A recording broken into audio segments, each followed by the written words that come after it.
A powerful dragon loomed over a group of adventurers who had dared to challenge it. With a single sweep of its tail, the beast crushed the battlefield, threatening to obliterate anyone in its path. Wielding 2 swords, a fierce warrior landed a blow right on the creature's snout. Next, an adventurer unleashed a bolt of lightning magic from his blade. The dragon countered with a freezing spell that shot straight toward the group, but a human sorceress quickly conjured Proscia, a magical shield that protected her allies from harm. The pressure, however, was so intense that the barrier shattered, leaving the adventurers exposed. When the healer was injured, one of her companions quickly administered a potion, bringing her back into the fight. Taking advantage of the chaos, a cunning man used a sly maneuver to slash the dragon's eye, sending the beast into a blind rage. The dual-bladed warrior used her agility to deflect the crackling red beams away from her teammates, while the frontline fighter barked at his allies not to lose heart. After all, they were the Silver Wing, the strongest party in the world. In the next scene, a round table is crowded with high-level adventurers, gathered for an emergency meeting. Vigo, level 99, points the finger at Dennis for their latest failed mission, blaming him for using the voice of dread, which supposedly scared off the cave dragon and cost them the victory. Dennis fires back, reminding everyone it was Captain Vigo himself who ordered him to use that ability. The leader, of course, denies ever giving such an order. Frustrated, Dennis drifts into his own memory of the battle. Their mission was to defeat the cave dragon and recover its rare materials, but when the beast went berserk, winning became impossible. That's when the captain demanded Dennis use the voice of dread, and with that burst of intimidation, the cave dragon panicked and ran. The mission was a bust. Even so, Dennis knows that if they'd pressed on, plenty of them would have died. Still, Vigo insists he'd never give such an order, and accuses Dennis of plotting to smear the group's reputation like he's some kind of spy from a rival team. With that unfounded suspicion, the captain condemns Dennis to expulsion. Seeing that none of his other teammates speak up, Dennis realizes they all agree. Vigo sneers that a mere cook like Dennis never deserved to be in the group anyway. And that's enough to make Dennis rise from his seat and unleash a surge of power in front of the leader. Vigo doesn't back down. In his mind, Silver Wing is only for the most qualified warriors, and even if Dennis is level 99, he's still just a cook. So, with all that said, Dennis backs off, accepts his expulsion, and leaves without another word. A few days later, Dennis is packing up to leave the capital when a little girl bumps into him and accidentally lets go of her balloon. She's crushed it was a gift from her mother. So Dennis leaps up onto the fountain obelisk in the square and grabs the balloon, returning it to her and lighting up her world. Before watching her run back to her mom, he tells her, "If something matters to you, don't let it slip away so easily." Watching his former teammate from a high window, Vigo decides it's finally time to set his plan into motion. Back to Dennis, as he's leaving through the city gates. He's stopped by a former party member, Katie, the dual-bladed warrior. She rushes after him, desperate to understand why he was kicked out. According to her, if Dennis leaves, nobody will be able to make those secret potions or whip up the delicious food only he knows how to cook. Dennis shrugs it off, insisting they'll find someone better. But Katie is adamant since Dennis joined. Their dungeon runs have skyrocketed in efficiency. And that's the real reason Silver Wing now sits atop the adventurer rankings. It's not his fault the others don't recognize what he brings to the table. And if he insists on leaving for good, she at least wants him to cook dinner and prep some meals to tide them over. Dennis complains that all she thinks about is food, but Katie grows serious and asks what he'll do next. He says he's opening a restaurant he's finally going to cook for real. Katie's crushed. After all, she was the one who invited Dennis to join Silver Wing in the first place, and he thanks her for that. Thinking to himself, Dennis knows he and Katie have always gotten along. Vigo, on the other hand, is clearly interested in her, and that probably influenced his decision to get rid of the cook. As a last-ditch effort, the vice captain orders Dennis to return to the team right now. But even without a response, Dennis knows his adventuring days are over. On the bright side, his new life as a chef is just beginning. Without wasting time, he heads to another city and is instantly captivated by a state-of-the-art refrigerator in the marketplace, an absolute must-have for any real restaurant. He's dying to take it home, but first checks his guide for ex-adventurers on how to open a restaurant, making sure it's really a necessary expense. According to the book, the best approach is to minimize costs wherever possible. That convinces Dennis to skip the purchase for now and rely on his ice magic instead. Leaving the shop, the would-be entrepreneur decides to follow his guide step by step, getting pumped about launching his new business. Circling the marketplace, he keeps these tips in mind: buy a cheap, abandoned building and renovate it. Build good relationships with your suppliers. After a long afternoon of shopping and research, Dennis can feel his dream coming alive, getting closer by the minute. He's almost ready, but reading a little further in the guide, he realizes he shouldn't try to do everything alone. Cooking is crucial, but customers matter just as much.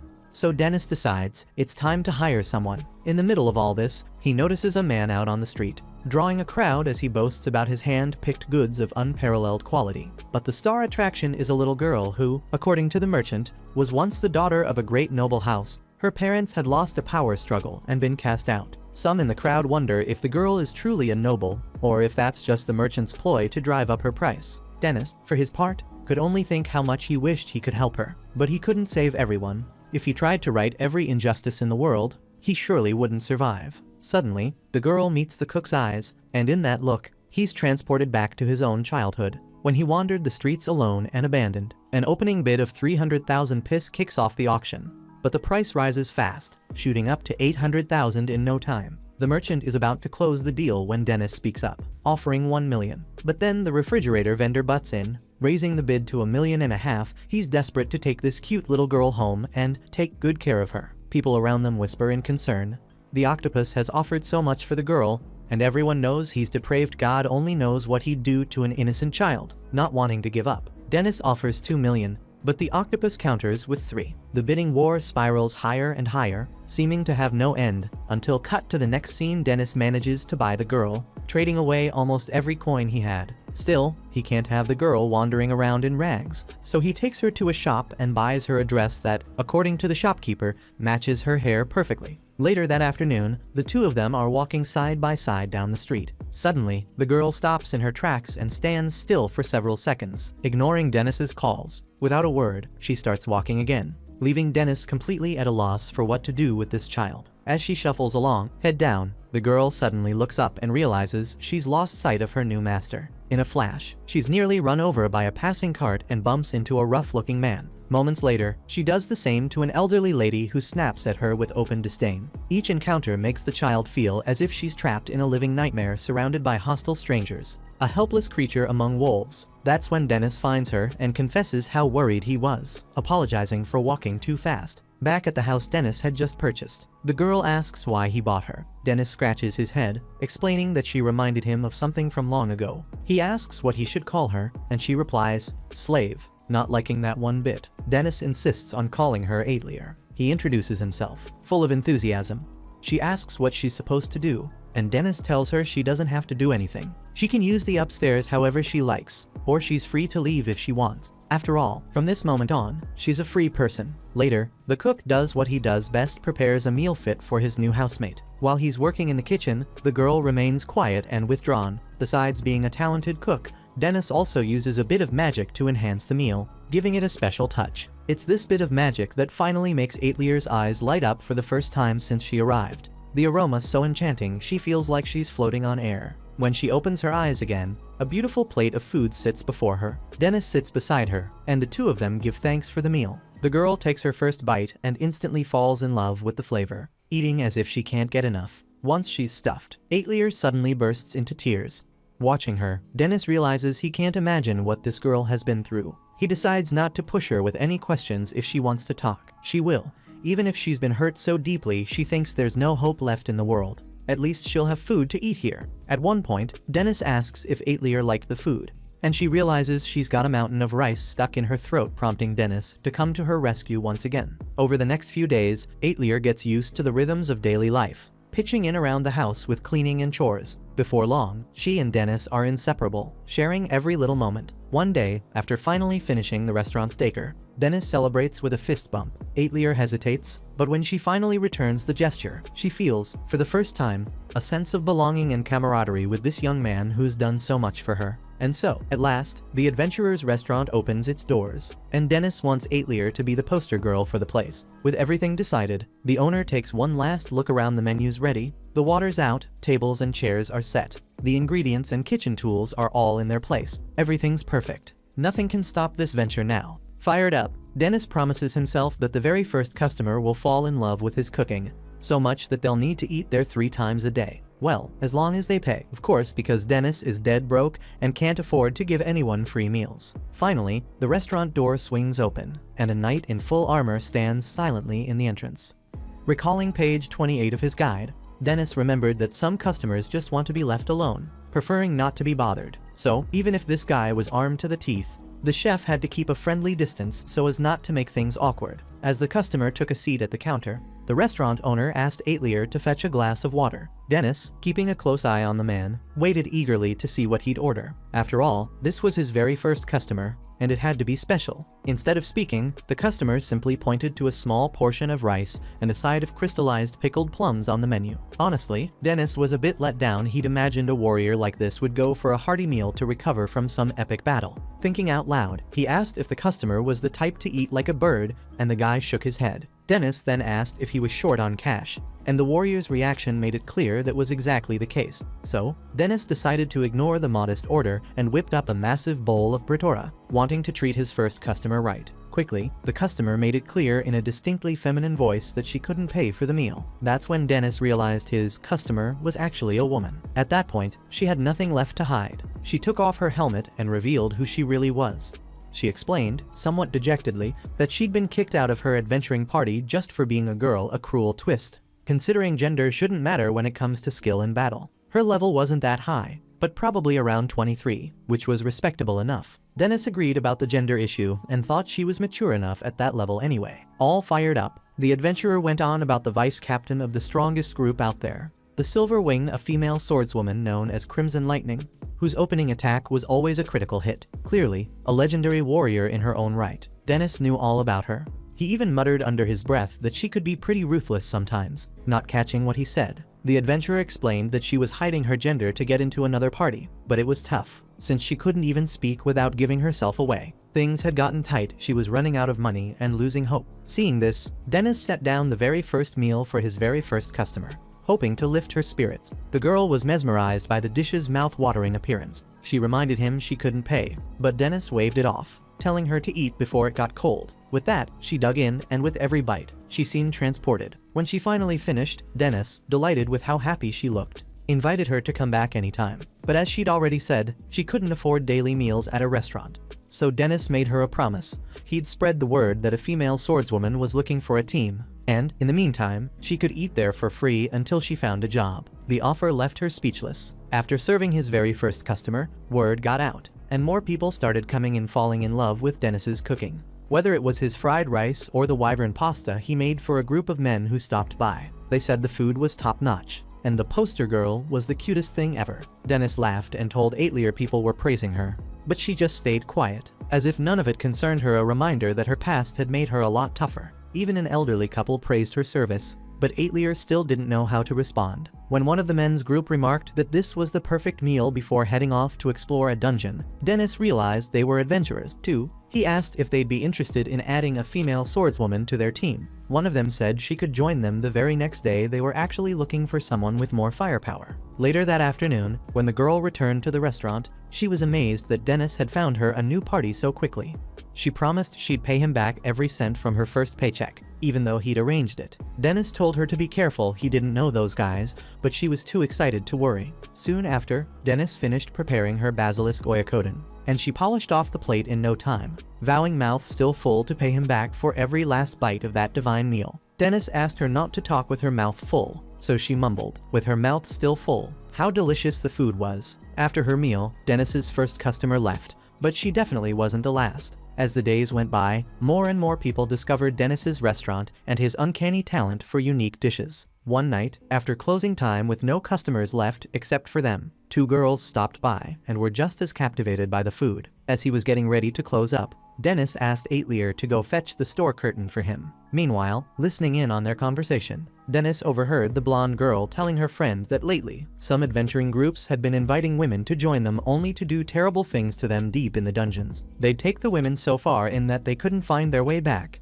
then abandon them after assaulting them. After pulling this a few times, these adventurers would move on to another city and repeat the cycle. Hearing all this, Dennis wondered if those criminals might have been the guys who came to his restaurant. The next day, the heavy armored swordswoman introduced herself to her new teammates as Henrietta. Across from her stood a brown-haired guy named Still a Light Swordsman. To her right, wearing an earring and a high collar, was Marmok, the healer. The red-haired archer was Handok, and the hooded mage was Kalatoba. Technically, Still was the leader, but since they didn't have an official hierarchy, Henrietta could just relax. Soon enough, the group heads out on their first mission with a new member. According to Still, today's job will just be a simple gathering run inside a dungeon. Henrietta asks what exactly they'll be collecting, but the leader says they'll talk about it once they get there, that it's nothing major. With an awkward smile, she thinks to herself that she really just wanted to know before arriving.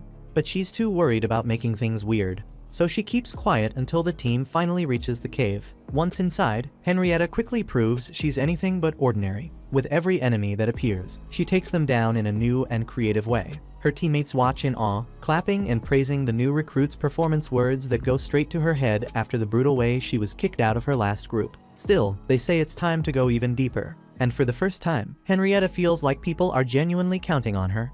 After all, she's always been treated as the weak link just because she's a woman, or the protected one who never really gets to fight. Now that things are different, Henrietta swears she'll give it everything she's got. One way or another, the party presses on, delving into the most dangerous parts of the dungeon until a silver golem appears. Henrietta doesn't hesitate for a second. She meets it head-on and slices off one of its arms in a single strike. Next, they face off against a massive worm deep within the cave, and Henrietta makes quick work of it, taking off its head without breaking a sweat. With each new stage, Henrietta becomes more and more determined to prove she's a worthy part of the team. But all that drive eventually comes with a price. After so much fighting, Henrietta is finally exhausted. Even then, her teammates barely seem to notice, insisting they're almost at their final destination. Left with no choice, she pushes herself onward, not even given a moment to rest her legs. Finally, they reach a certain part of the labyrinth. Still explains that the glowing blue-green crystals scattered around are called memory crystals, and that's what they came here to collect. Henrietta, barely hanging on, nearly collapses on the spot, so the leader tells Marmok to cast a healing spell on her. Instead, Marmok casts a spell that restricts her movements even more. Struggling, Henrietta tries to grab her sword,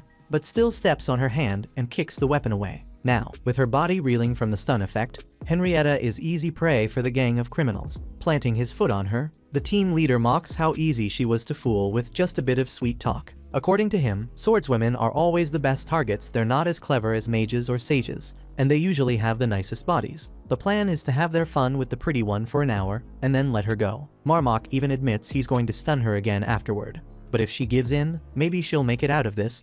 Hearing all this, Henrietta can only regret not listening to Dennis. If she'd just paid more attention, she would have known something was wrong from the start. With that, the criminals start removing her armor, but suddenly, the sound of battle echoes through the cave. They panic, worried there's another party nearby. Still tells Handok to check it out, but the leader is immediately knocked aside by a blow that sends him flying. The source of the chaos steps forward wearing a bag over their head and wielding 2 kitchen knives. The sheer fury makes the adventurers think a monster has come for them. Quickly, Still orders Marmok to use a detection spell to find the intruder's weakness. But the spell is useless against such a terrifying opponent. In a flash, the stranger attacks Still. Even though he blocks with his sword, he's hurled against the cave wall with bone-crushing force. As Henrietta lies helpless on the cold dungeon floor, the masked figure absolutely wrecks the criminals. Watching through blurry eyes, Henrietta thinks the person moves just like a master chef, but she passes out before she can make sense of it all. In the next scene, as night falls, Henrietta recounts what happened the day before. When she woke up, she was lying in the Adventurers Guild waiting room, unable to thank the mysterious, muscular man with the kitchen knives. Her attackers had been knocked out, tied up, and left at the dungeon's entrance, or so she was told. When the guild investigated, it turned out they were wanted criminals. After all she's been through, it almost feels like it was all just a bad dream. Still, it's clear to Henrietta she needs to be much more careful about who she adventures with from now on. Dennis, meanwhile, says it was his fault, too much to her surprise. In his view, he should have done some background checks on those guys. Embarrassed, Henrietta insists it wasn't his fault, until her stomach lets out a loud growl. Dennis asks what she wants for dinner. She remembers she's still broke. But, as always, the chef doesn't care. He just wants to see his partner with a full belly. In that case, Henrietta asks for the Supreme Hajin steak combo. Dennis jokes that it's the most expensive dish, and when she realizes she's overstepped, she tries to order the cheapest one instead. But the chef laughs it off and tells Aitlier to close up for the night, now that their guest ordered the biggest meal. The two of them are going to have to eat it together. Just then, those 2 girls from the other day come back and order a palama lasagna and a baked palama. A little while later, Dennis finishes up Henrietta's Supreme Hajin steak and brings another portion to Aitlier, who's just as floored by the dish's sheer beauty and juiciness. The other customers ask why the chef wasn't open yesterday, so he explains he had a few things to take care of. Hearing this, Henrietta starts to get suspicious. picturing that same bag from the day before over Dennis's head, which fits just a little too perfectly. Right after, someone opens the restaurant door. With a smile, Chef Dennis welcomes the newest customer to the adventurer's restaurant. The next day, once again inside the restaurant, Henrietta tries to get the owner's attention for a chat. But he's so caught up in his work that he practically cuts her off just to ask what she'll have today. After a few seconds of thought, the knight orders the sorcerer's ramen. Only after she places her order does he show he'd actually been listening. Henrietta wanted to know if she should go back to hiding her gender for future adventures. And the cook tells her she should do things her own way because that's the only way she'll ever truly be herself. Hearing those words, Henrietta hurries to the back of the restaurant to take off all her armor. Before coming back out, she reflects that when people make mistakes, they start to fear making new ones and sometimes lose sight of who they really are. But instead of giving in to that, the girl steps out in her true outfit, allowing herself to show her real self. Seeing this, Aitlier gives her look a thumbs up, and Dennis smiles in approval. Meanwhile, someone approaches the restaurant door. Inside, the warrior enjoys every bite of her noodles, her happiness plain to see. After all, Dennis's advice had truly touched her heart. Words from a skilled chef just hit different. Speaking of which, Dennis suddenly changes his tone. Since she's managed to eat everything in sight, he wants to know if she's planning to join another group and get back to work. Henrietta tries to dodge the question, so the chef gets more direct, pressing her about the tab she owes him. Right then, a very young person walks in, takes a seat at the counter, and opens the menu, pausing his back and forth with Henrietta for a moment. The owner greets the newcomer, though he has no idea if it's a boy, a girl, or maybe both. For her part, Henrietta can only think about how beautiful the child is. Avoiding any pronouns, Dennis asks to be notified when the customer's ready to order. And the kid asks what's good to eat. Everything, Dennis replies. But the child thinks that's about the most useless answer possible. Unfazed, the chef suggests of richer katsudon, but the kid isn't in the mood for a rice bowl. Henrietta suggests pasta instead, something like a spa katsu, but the child thinks that sounds too heavy. The warrior tries offering something else, but this kid was picky as can be. Dennis loses his patience and nearly snaps at the customer, forcing Henrietta to hold him back. Aitlier, meanwhile, nudges the kid and says fried rice is the way to go in situations like this. With the choice made, Dennis sets to work with his usual cheerful flair, whipping up a meal with his signature magical touches. Soon enough, he serves up a gorgeous plate of pancake fried rice. Without hesitation, the kid grabs a shrimp from the top and instantly falls in love with the taste. Afterward, Dennis asks if there was something the kid wanted to talk about. Since they'd walked in looking like someone who needed to vent, since he brought it up, the kid confides that everyone around them is just hopeless, mentally stunted, only ever thinking about finishing whatever quest is at hand and collecting a handout for payment, with zero ambition to become a top-tier group. That's what the kid can't stand most. Those losers just pretending to be adventurers for show, which is unforgivable. The problem is, when the kids spoke this truth to their old group, they got kicked out, but that's exactly what they wanted. No way could they stay in a team of such shallow-minded people. Instead, one day they'll join the Silver Wing and become the greatest magic user there is. Not really in the mood for this conversation. Dennis just tells the egotistical kid to dial it back a little, or else risk ending up alone, because what makes a real adventurer is the group, not just individual talent. The mage agrees, as long as the group is strong enough to keep up. Lunch finished, the kid pays for the meal, says they'll leave the change even though they'd already paid the exact amount. Before leaving, they introduce themselves as Vivia Strange, making it clear they'll return for more of that shrimp fried rice. Sure enough, the next day Vivia is back, waiting as the chef fries up shrimp for lunch. This time, Vivia shares they've decided to join the area's strongest group, the Night Mist Troop. After all, when you're as strong as Vivia, you end up being pretty populous. Dennis corrects him. Popular is the word he meant, and asks if the team's really up to Vivia's level. Vivia isn't sure, but trusts in their own skills and is sure they just need the chance to show what they can do. Dennis notes this kid really has some spirit. While Vivia eagerly looks forward to the day they finally join the Silver Wing. Soon the meal is served, and once again enchanted by the food, the short little mage wonders aloud if he'll get a cool nickname when he joins the Silver Wing, something like the Dark Mage or similar. Dennis thinks to himself that it's more likely they'll call this little guy Fried Rice Boy, but even if Vivia is egocentric, the chef admires his drive to get better, as long as he finds a reliable team to grow alongside.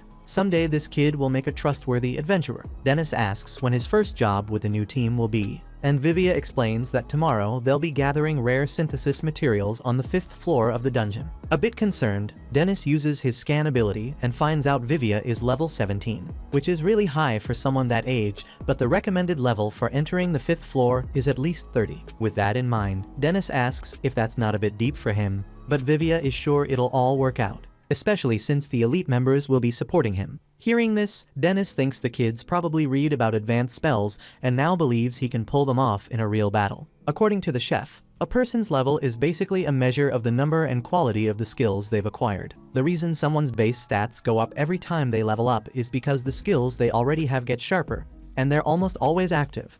So, if Vivia really did master several advanced skills, it's strange that his level hasn't increased accordingly. With that in mind, Dennis tries to get the mage to see his own limits. But Vivia insists the chef could never understand what it's like to enter a dungeon. It's a feeling only adventurers get. But Dennis remembers all too well the last time he made it to the 37th floor. Either way, Vivia pays for his lunch and tells Dennis everything's going to be fine. He also warns, ahead of time, that next time he's ordering crab fried rice. The next day, as Dennis is walking through the street market with Aitlier, he can't help but worry about Vivia, who's probably on the 5th floor of the dungeon right now. Dennis wants to stop the kid, but he knows that in the world of adventurers, you have to take responsibility for yourself. That's just how it works. Aitlier tugs at his sleeve and says, "I hope he's okay." Suddenly, two adventurers walking by start talking. One asks if that kid, Vivia, is going to be alright. The other shrugs it off, saying that's just how they do things. And there's no point worrying at this stage, even though Captain Hopper sent the kid down to the 5th floor by himself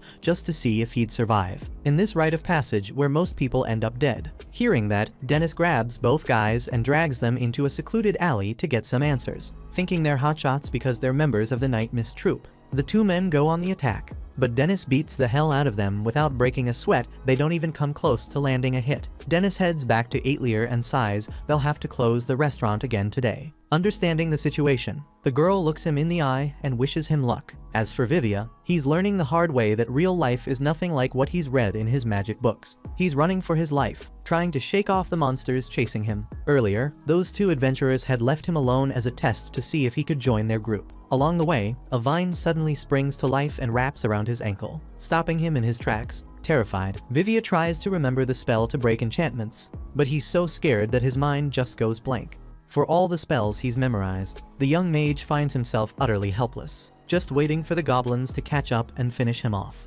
Caught in his panic, a magical chain slowly passes right through him. Moments later, the goblins reach where he's tied up, but Vivia is already gone. In fact, a girl has hidden him in a hole in the wall, letting him escape the monsters that were after him. Vivia thanks her for the rescue and is genuinely amazed that she knows a spell as ancient as dispelling magic. Even so, the girl makes it clear now's not the time to feel safe. They still need to find a way out. Her name is Cynthia, and sadly, she too was abandoned by her group after falling into a trap while running from monsters. No matter what she does, Cynthia has always felt like she's not even good enough for the basics, always causing problems for her teammates. Taking a chance, Vivia admits he won't be rescued either. And maybe he was a little too full of himself no matter what group he's in. He always stirs up trouble because of his terrible personality. The two find comfort in their similar situations, and just like that, a bond forms between them. Meanwhile, outside the restaurant, Aitlier sweeps the sidewalk. Back in the dungeon, the goblins seem to be coming back, making their usual ruckus. Faced with danger, Vivia comes up with a plan. He'll act as bait and draw the creatures away,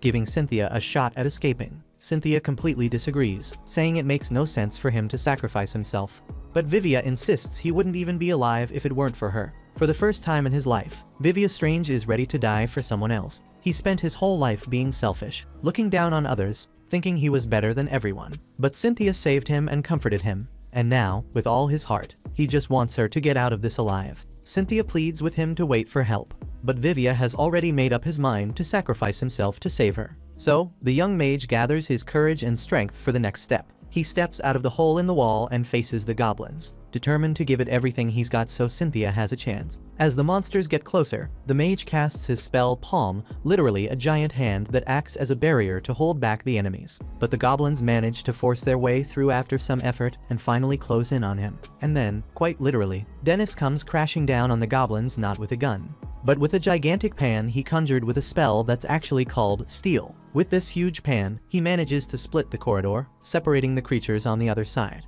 Thinking it's another monster with a bag over its head, Vivia starts firing off a bunch of palms. But when he hears the monster's voice, he realizes it's just the chef. Dennis pulls off the bag, smacks Vivia on the head for doing something so reckless, and tells him it's time to leave. Vivia dashes off to find the friend he made in the dungeon. But when they get to the hole in the wall, they discover that Cynthia was actually just a skeleton wearing the girl's clothes all along. The next day, at the Adventurers Guild, Vivia and Dennis looked into the origins of that girl and discovered her name was Cynthia Dread, a 16-year-old mage who got separated from her party on the 5th floor of the dungeon 13 years ago. Because of that, they visited the adventurer's grave late in the afternoon to pay their respects. Dennis mentioned he'd heard stories like this before, where the spirits of adventurers who died in labyrinths sometimes helped people who got trapped there. As they placed flowers on the tombstone, Vivia broke down in tears and promised he'd always come back to visit his friend, and that he would become the world's #1 mage to save people like Cynthia. As they were leaving the cemetery, Dennis tried to cheer him up,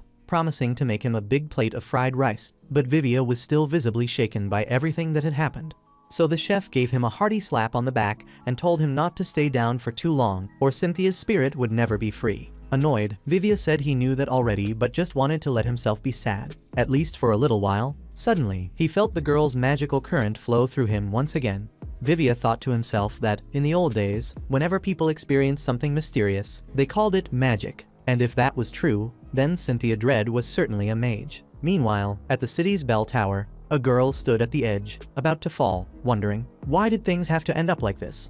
Late that afternoon, a man called out to Bokkel, wanting to know when she'd finally fix the reports she was supposed to turn in. Head down. The little girl just muttered an apology, but of course, that wasn't enough for him. Meanwhile, the other guys in the room just laughed and made fun of her, as Bokkel tried to explain that the numbers for the mission reward payouts didn't add up. Hearing this, her boss smacked her on the head with the stack of papers and told her she'd better redo everything until it matched up, doubting that she was really level 32 at all. Because of that scolding, Bokkel was stuck at work long after everyone else had left. Trying to straighten things out, she noticed that the number of collected items was off, which was why the reward calculations didn't match up. In her mind, it had to be someone who'd been there longer than her making these mistakes, but she was still the one stuck fixing them. On top of all that, she had to get up at 3 in the morning for a dawn mission, and she hadn't had a bite to eat all day, not lunch, not dinner. She was absolutely starving, even though she doubted any restaurants would still be open. Her hunger was so intense that she decided to take a chance and check if a new place she'd heard about might still be serving.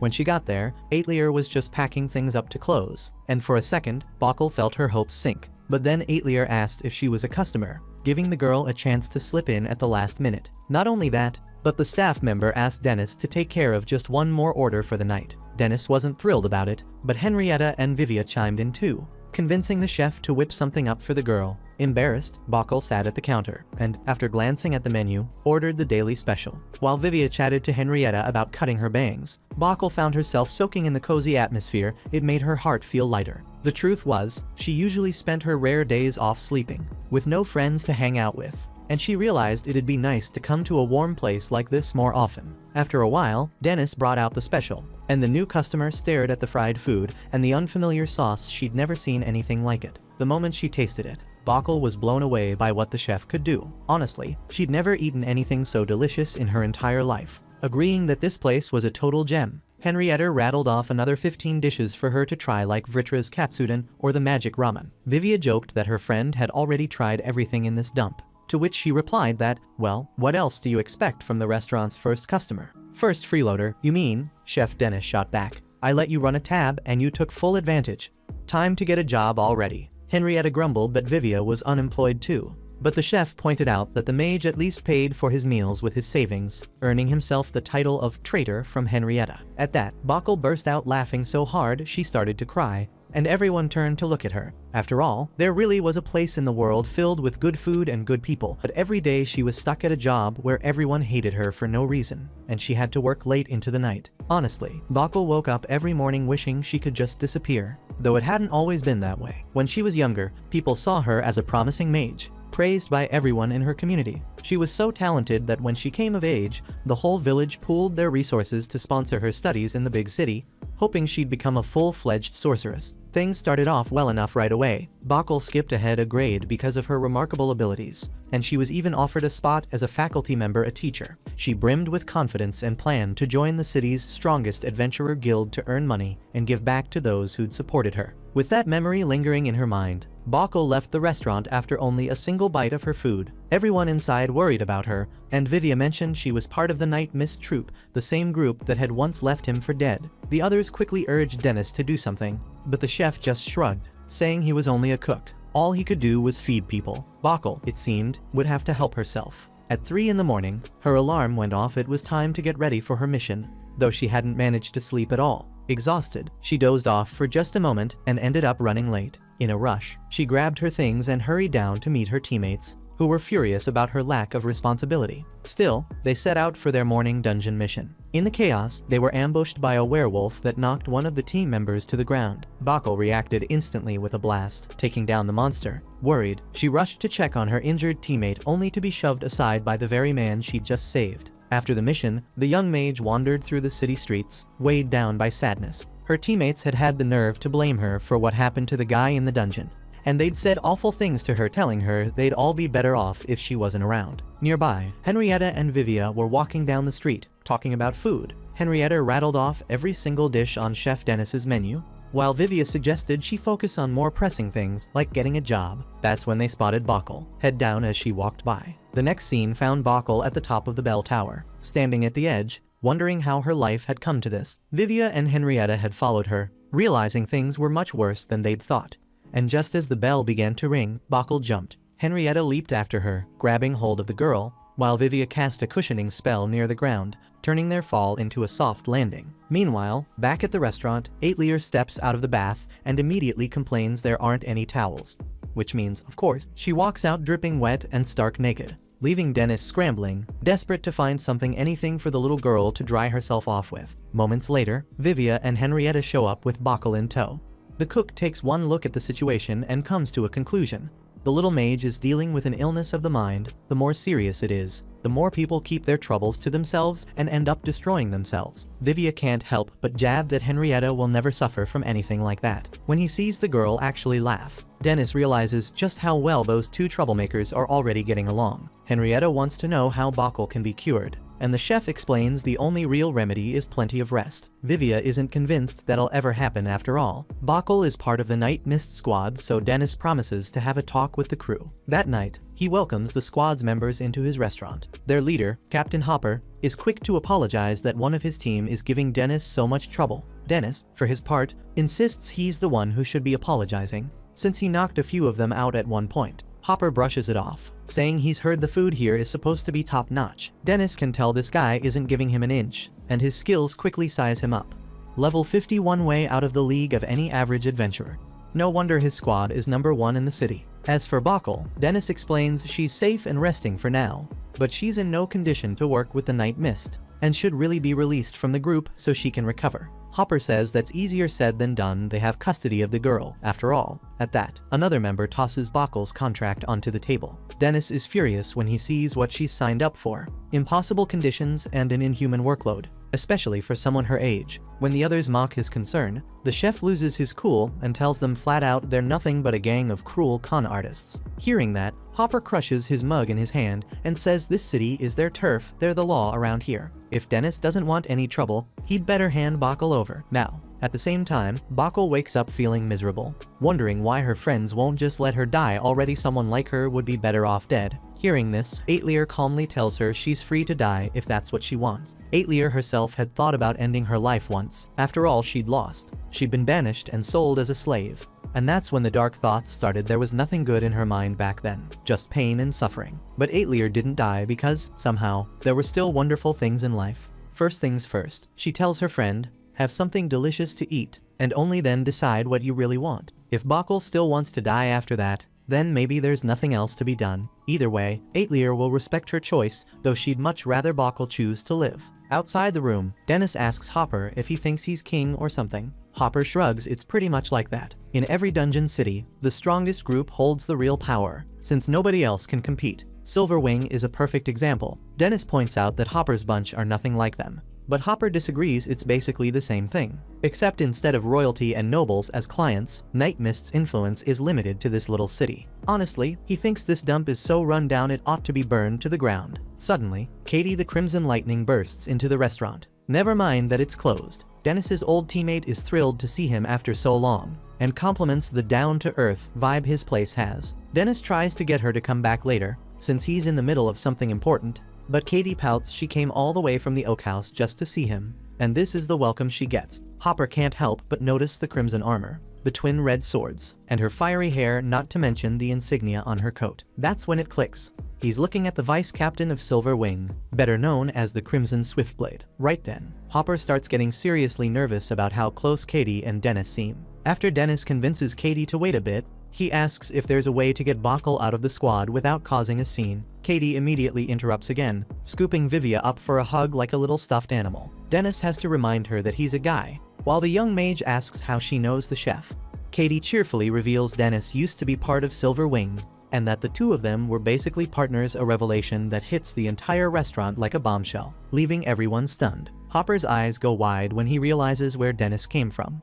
He finally understands that making an enemy out of this guy is a terrible idea. On that note, he orders a subordinate to burn Bokkel's contract, officially releasing her from the squad, then storms out of the place, fuming. Katie remarks that things could have gotten ugly, and Dennis is relieved it all ended without a fight. Katie, on the other hand, is furious that anyone would mess with her Dennis, but he can't even remember ever being part of Crimson Lightning. Brimming with anger, she asks if he wants her to kick that jerk out of town, and Dennis knows she has the power to do it, but tells her to cool it. Katie grumbles that Dennis can be a real pain sometimes, but honestly, she kind of likes that about him. Putting all that aside, the chef asks his old friend what she wants to eat. Just then, Aetlier shows up to order the daily special for Bokkel, who's finally out of bed. Dennis smiles as Aetlier pulls out a chair for the sick girl, and Katie orders the same dish for herself. Once the food is ready, both of them get their meals and can finally dig in. Katie dives right in, no hesitation, and shows Bokkel that eating can actually be a lifesaver. Then, after Dennis reminds her that she's still there, the girl snaps out of it and tries the house's signature fried shrimp with the special sauce. Her reaction, it's like she died and went to heaven, only to come back after tasting something that incredible. From that moment on, she just couldn't stop eating, savoring every bite with pure delight. After her trip back, Katie arrives at the Silver Wing base, where her teammates are murmuring about Captain Vigo's foul mood and how the squad's missions have been going downhill lately. Lost in thought, she accidentally bumps right into the captain himself. Vigo shoots a glance at the gossiping pair and orders them out to the day's mission, then turns to Katie, mentioning that he heard she went to see Dennis. Katie explains she'd been missing her friend's cooking after all. There are few things in this world she enjoys more than one of his meals. Actually, maybe it was nostalgia, but when she tasted last night's dish, she was so happy she invited the chef to come back to Silver Wing. According to her, the whole group's been teetering on collapse since Dennis left. But he isn't interested, he has no intention of coming back. Katie goes on. Dennis was the backbone of the squad's support team, and now that he's gone, the members who relied on him are getting more and more irritated with Vigo, who's done nothing to fill the gap. Dennis stands his ground. This is his life now. Sure, his customers might be a bit unhinged, but he's happy. He likes this restaurant, and he's not planning on returning to that stressful team anytime soon. In the end, Dennis makes it clear he's a cook, not an adventurer. One way or another, Vigo also makes it clear that he doesn't want Dennis back on the team. In fact, he orders Katie to stay away from him altogether. Upset, she can't understand how things got to this point. But the captain won't say another word and shuts down the conversation then and there. Meanwhile, Dennis's restaurant is absolutely packed. Customers crowding in and putting his cooking speed to the test. He's got to whip up magic-infused ramen and Ankei Kajin yakisoba for everyone. At the same time, Aetlier proves she's not slacking off, jotting down every order while dashing back and forth. Vivia comments that the restaurant is finally thriving, and Henrietta agrees it's hard to resist the chef's food. Suddenly, the mage gets served by Bokkel and is surprised to see her working there. From now on, she's going to live and help out at the restaurant, and she's grateful to her friends for always stopping by when she wasn't feeling well. Vivia is happy for her, but points out that she shouldn't push herself so hard. Embarrassed, Bokkel admits she only feels at ease when she's working. Besides, her mini-wise companion Aetlier is always by her side, come what may. Dennis shows up and says the two of them make a great team, which Henrietta wholeheartedly agrees with. Anyway, that's not the only reason he's here to serve his most loyal customers and dear friends some of his shrimp dishes. As soon as they take a bite, their reaction is exactly what you'd expect. worshipping those shrimp like they were gods. Henrietta understands perfectly why the restaurant is so packed right now. She's even proud to be a regular. Dennis corrects her she's not a regular, she's a freeloader, killing her scammy vibe on the spot. Vivia is shocked to realize her friend still hasn't paid the chef back. She tries every excuse, explaining how hard it's been to find a job in this economy. But either way, the chef shoots her a menacing look and makes it clear if she keeps dodging her bill, things are going to get heated. Vivia tries to change the subject by pointing out how many customers there are and asking if it's tough to serve everyone at once. Dennis praises Aetlier for keeping everything running smoothly. So Vivia figures the little one must be having fun. Bockel, in turn, asks if something good happened to her friend, since she's so upbeat. Right then, Dennis freezes and drops a bowl on the floor. He asks if Vivia can come by the restaurant on his next day off. He needs some advice. Henrietta jumps in, offering her own advice if the chef needs it. But he shoots her down immediately. Still not sure what's going on, Vivia agrees to the invitation. On the other hand, Henrietta hasn't just been shut out by that invitation, life itself has kicked her down. Out of work. Her life is flat broke.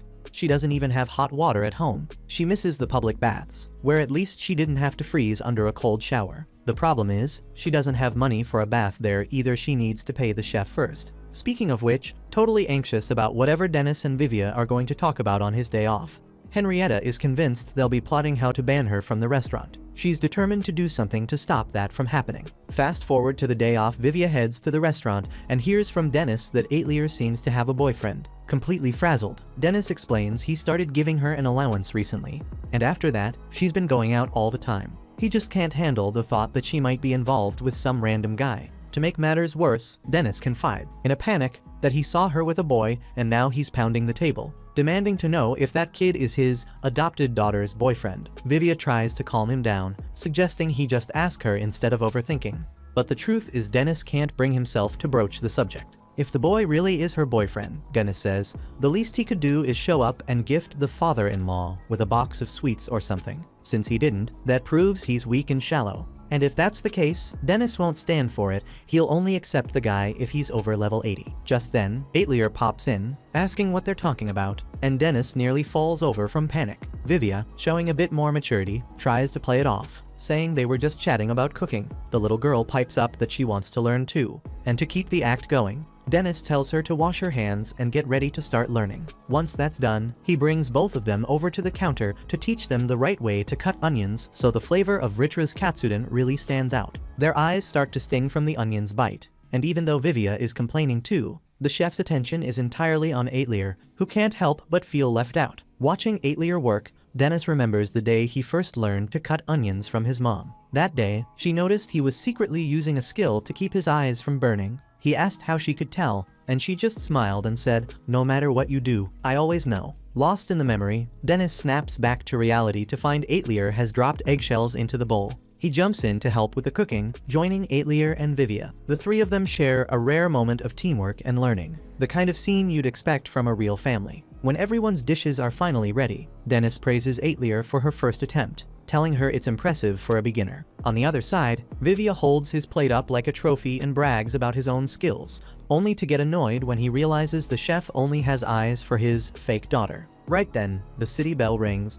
Without missing a beat, Aetlier slips out of the restaurant, saying she's going for a walk but dodges any specific questions about where she's headed. Just then, Bockel wakes up, so Dennis tells her to eat the 2 katsudons that are ready. Vivia reminds everyone that one of them is his, but Dennis cuts him off and hands Bockel the shopping list instead. Looking confused, she asks if Dennis isn't going with her, but he explains that he and Vivia have a little something to take care of right now. Next, Henrietta bursts into the restaurant to announce she's passed a test to join an adventurer group, but the chef interrupts her mid-sentence and asks if she'd like to go shopping with Bockel today. Eager to prove she can be useful, she says yes on the spot.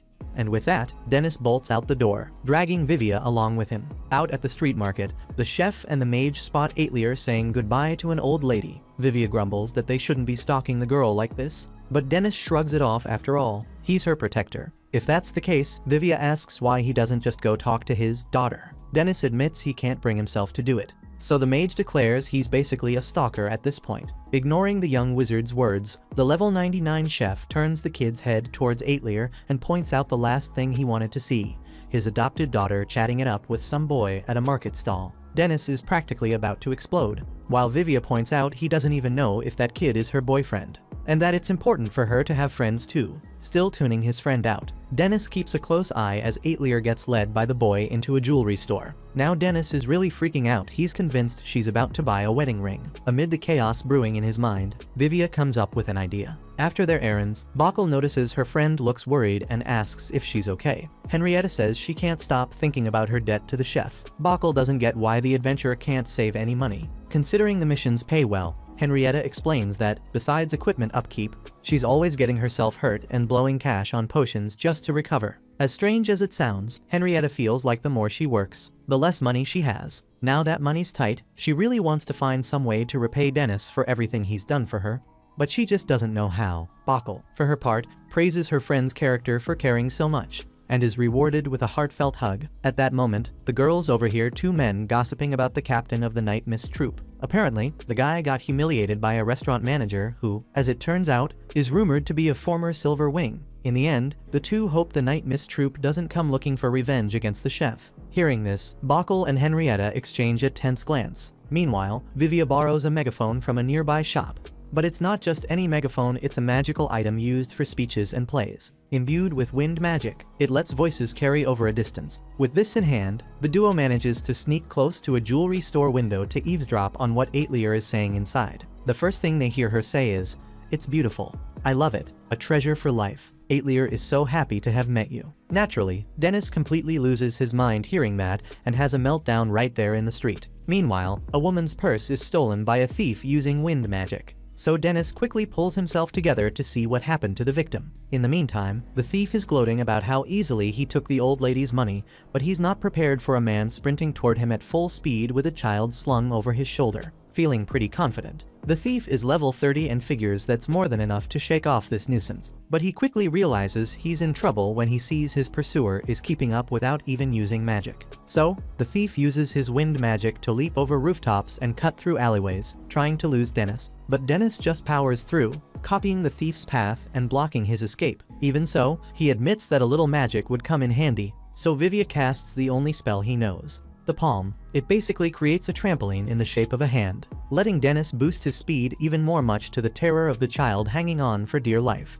Still, Vivia manages to keep casting palms, even if a bit haphazardly, keeping their wild chase going at full throttle. At one point, Dennis nearly catches up to the fugitive, but the guy was skilled with wind magic and managed to slip away before Dennis could grab him. And to make matters worse, the guy even had the nerve to taunt the chef as he escaped. That's when Dennis takes it personally and goes right back to the chase, warning Vivia that she might fall off his shoulder at any moment. But if she does, she should at least land safely, even if it's from a pretty big height. Strangely enough, as they're flying through the market, they spot Henrietta and Bockel.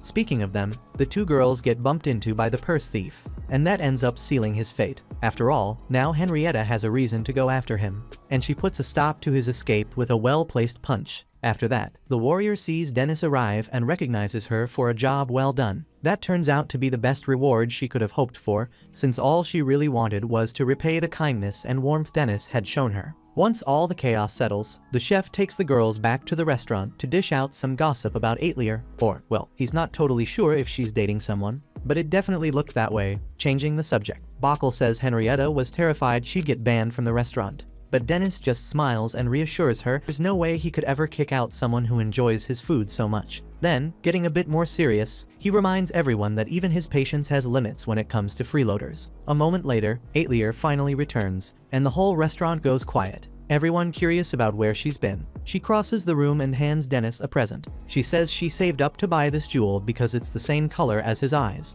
Dennis is over the moon, but when Henrietta almost blurts out that he'd been following the girl around, Dennis playfully threatens to ban her from the restaurant for real this time. Aetlier then asks her honorary dad to put on the bracelet. So he does, and suddenly, he feels like the happiest man in the world. Aetlier's eyes well up with tears, and she grabs onto his pant leg in a gesture full of love and affection. Meanwhile, Vigo, the leader of the Silver Wing, heads to a mansion to reunite with someone he hasn't seen in a long time. The next day, after the last lunch customers had left the restaurant, Dennis stretched, relieved that his shift was finally over. He asked Aetlier to clean up the outside area for him. But just as she headed out, someone else walked into the place. The chef quickly called out that they weren't serving any more meals for now, but the man dressed in a butler's uniform paid him no mind. Instead, he dropped to his knees in tears before Aetlier, calling her "my lady." Henrietta reached for her sword, just in case this was another creep with a thing for young girls, but the man quickly introduced himself as Stevens, butler to Aetlier Workstat. At the sound of that surname, Vivia and Bockel's jaws dropped, though Dennis and Henrietta had no idea what it meant. Bockel explained that House Workstat was the kingdom's greatest family of mages, the very top of the magical world. Still sobbing, Stevens sat down, unable to believe that his lady had been reduced to waiting tables in a place like this. Dennis was about ready to toss the guy out, but the kids were eager to hear what he had to say. Stevens began to explain he'd been the butler at the Workstat estate, and he was here to fetch Aetlier at the request of the Royal Court of Justice. The girl's late father, Lord Falmaz, had a younger brother named Joseph who had stolen her inheritance, claiming she wasn't really of the family's bloodline. That was how the poor girl ended up cast out. But now, her father's will had come to light, and in it, he'd made clear that Aetlier was his rightful heir, entitled to all the family's wealth and power. The government had accepted the will as valid. For Stevens, that meant it was finally time to expose Joseph's tyranny and restore the abandoned heir to her place. But after listening carefully to everything, Aetlier flat out refused all that fortune. She had no interest in any of it. She didn't say why, but flashes of trauma clearly haunted her, and it was obvious she wanted nothing to do with her uncle. Stevens was desperate, insisting the girl shouldn't have to work in a dirty little dive like this, which only irritated Dennis even more. Still, the cook couldn't help but admit to himself that he was just an ordinary guy in a small town, and Aetlier was the daughter of a wealthy family. He tried to understand whether she really wanted to give up everything that was rightfully hers because, in his mind, it wasn't something she should dismiss so easily, especially considering her future. Aetlier finally said she'd go as long as Dennis went with her. In the end, Dennis agreed to accompany her on this difficult journey. Vivia, perhaps getting a little too dressed up, decided to join the group for this adventure, which would take a few days, while Henrietta and Bockel stayed behind to watch the restaurant. Then, the star of this story, Aetlier Workstat, appeared stunning her friends in a gorgeous purple dress. She herself, though, was anything but happy. If she were being honest, she'd have given anything to sort this out without having to return to the royal capital, the last place she wanted to be right now.